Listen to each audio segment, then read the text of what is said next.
अर्पिता और विवेक की शादी को 5 साल हो चुके थे। दोनों कॉलेज के दिनों से एक दूसरे को जानते थे और प्यार की शादी हुई थी। शादी के शुरुआती साल बहुत मीठे रहे। दोनों साथ घूमना, रात रात भर बातें करना और छोटे छोटे सरप्राइज देना। लेकिन वक्त के साथ साथ जिंदगी की जिम्मेदारियां बढ़ी और छोटी छोटी खटपट भी। विवेक एक आईटी कंपनी में प्रोजेक्ट मैनेजर था। अक्सर देर रात तक काम करता। अर्पिता ने अपनी पढ़ाई पूरी करने के बाद घर और फ्रीलांस काम को बैलेंस करना शुरू किया, परंतु उसका मन हमेशा विवेक को समय देने को तरसता। एक शाम अर्पिता ने डिनर तैयार किया और मेज पर मोमबत्तियां सजाईं। उसने सोचा कि विवेक के लिए एक सरप्राइज रोमांटिक डिनर करेगी, पर विवेक उस रात भी देर से लौटा, फोन पर किसी से बातें करता हुआ। फिर देर हो गई।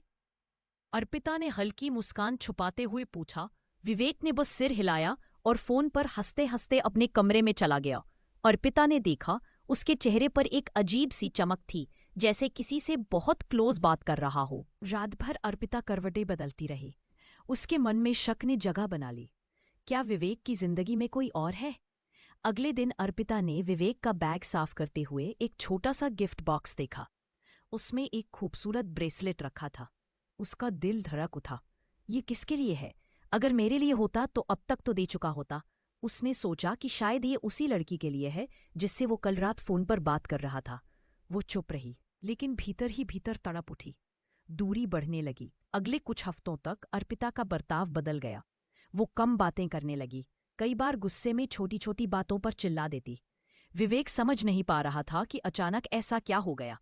तुम्हें मुझसे अब प्यार नहीं रहा क्या? एक दिन विवेक ने पूछा।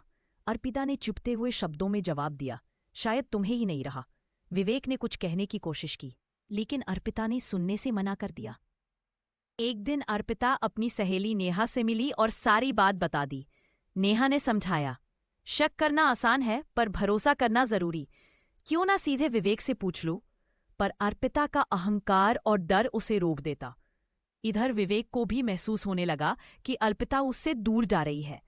वो ऑफिस से आते ही चुप रहने लगी। उसकी आंखों में प्यार की जगह शक और गुस्सा दिखता। अर्पिता का जन्मदिन आने वाला था। उसने सोचा, इस बार देखती हूं विवेक क्या करता है। जन्मदिन की रात विवेक ने उसे सरप्राइज दिया। मोमबत्तियों से सजा कमरा, उसकी पसंदीदा ड्रेस और वही गिफ्ट बॉक्स जिसमें ब्रेसलेट था। विवेक ने मुस्कुराते हुए कहा, हैप्पी बर्थडे मेरी जान, ये गिफ्ट तुम्हारे लिए है। मैं महीनों से प्लान कर रहा था। अर्पिता की आंखों से आंसू बह निकले। उसने सोचा था ये किसी और के लिए है, लेकिन असल में वो अचानक रो पड़ी। विवेक चौंक गया। क्या हुआ?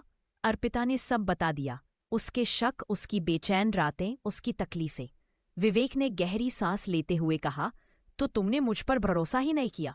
अगर कुछ लगा भी था तो मुझसे पूछ लेती। मैं मानता हूं काम के कारण समय नहीं दे पाया, लेकिन तुम ही तो मेरी दुनिया हो। अर्पिता ने सिर झुका लिया। मैंने गलती की, पर तुम्हारे दूर होने से मैं डर गई थी। लगा कहीं तुम्हें कोई और न मिल जाए। विवेक ने इसके आंसू पोंछते हुए कहा, पागल हो क्या? तुम्हें खोकर मैं जी भी नहीं सकता। हाँ, मैं काम में व्यस्त रहा, पर दिल हमेशा तुम्हारे साथ था। उस रात दोनों ने लंबी बातें की।